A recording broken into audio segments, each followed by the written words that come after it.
The mid-1990s. Zimbabwe is restless, weighed down by whispers of fear. A shadow looms, not from politics or war this time, but from two names that roll off people's tongues with equal parts terror and morbid fascination: Stephen and Edgar. Their story is one of audacity, blood, and cold calculation. It begins with Stephen, a cunning ex-convict who had already made a reputation for himself as a man who could not be held down. He was not just another criminal, he was a trained karate expert, disciplined in body if not in spirit, and someone who viewed prison sentences like inconvenient pauses rather than endings. First jailed for car theft, he soon discovered that the bars of a cell were never strong enough to contain him. Twice he escaped custody, each time returning to crime with greater ambition and sharper determination. But every outlaw needs a partner. That partnership was sealed not in freedom but within the grim walls of Mutamorafu Remand Prison in Masvingo in 1995. There, Stephen crossed paths with Edgar, another hardened criminal with a 16-year sentence hanging over him. The two men were cut from the same cloth, ruthless, daring, and unwilling to let time dictate their fate. Instead of serving their terms quietly, they began to plot a future written not by law but by defiance. Their opportunity came in November 1995, in an escape that would later be compared to something from a movie script. Alongside 3 other inmates, they overpowered prison guards, turned the tables by locking the warders inside their own cells, and then walked out of the gates as if the rules of confinement simply didn't apply to them. It was the birth of a legend, their first act in a bloody theater of crime. Freedom meant danger, but it also gave them room to sharpen their notoriety. The duo fled across the porous border into Mozambique, disappearing into dense, untamed jungles that became their hideouts. From there, they launched audacious raids back into Manicaland and Masvingo, striking with guerrilla precision. They would swoop into villages or highways, staging armed robberies and shootouts, then vanish back into the wilderness before law enforcement could corner them. To the police, it was like chasing shadows. To the public, it was chilling entertainment.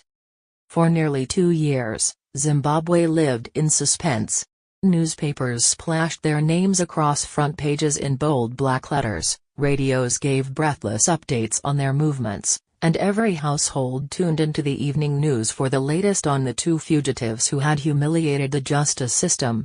Shootouts with the police became their calling card, chaotic ballets of bullets and dust, yet somehow, each time, Stephen and Edgar slipped away untouched.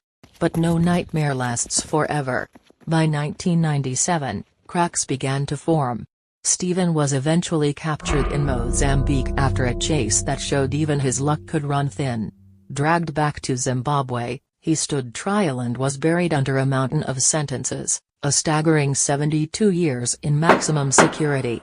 He was sent to Chikurubi prison, the country's most fortified facility, a place meant to be the end of the line for the most dangerous men alive.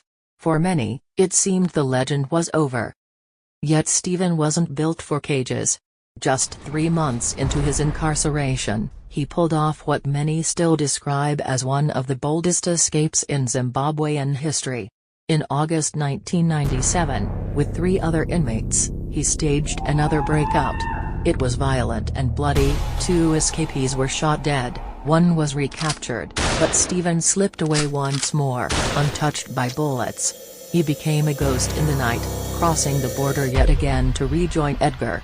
The feared duo was whole again, and Zimbabwe held its breath. This time, the state refused to play games. The Zimbabwe Republic Police ZRP launched Operation Edgar, one of the largest manhunts the country had ever seen. Posters of the fugitives were plastered everywhere, on television screens, in newspapers, and on radio announcements. A massive $60,000 bounty was placed on Stephen's head, an unheard-of amount at the time, reflecting the desperation to end the reign of the country's most notorious fugitives. For ordinary citizens, daily life now carried an edge of suspense. Every knock at the door, every shadow on the road could be mistaken for the men everyone feared. The net tightened. Edgar was the first to fall, captured on the road to Chimoio after weeks of relentless pursuit. But Stephen, always the elusive one, managed to stretch his freedom just a little longer. His final act came not in Zimbabwe but in Mozambique's bustling port city of Beira, where a joint task force of Zimbabwean and Mozambican detectives cornered him. The standoff ended in gunfire. After 29 days of freedom following his Chikurubi escape, the unthinkable happened. Stephen, karate master and escape artist, was finally subdued and arrested. The ghost had been caught. The two men were dragged back into the system they had spent years defying, but this time there would be no more escapes. They were tried for a chilling catalogue of crimes: armed robbery, attempted murder, and outright murder.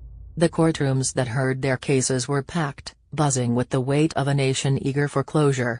Justice was not measured in more years behind bars, the final sentence was death. In 2002, Stephen and Edgar were hanged.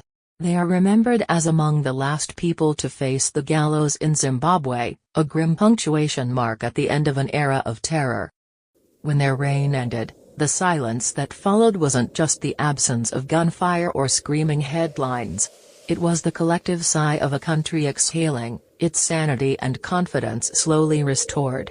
The legend of Stephen and Edgar faded into history, leaving behind a chilling reminder of how two men, for a brief time, held a nation hostage to fear.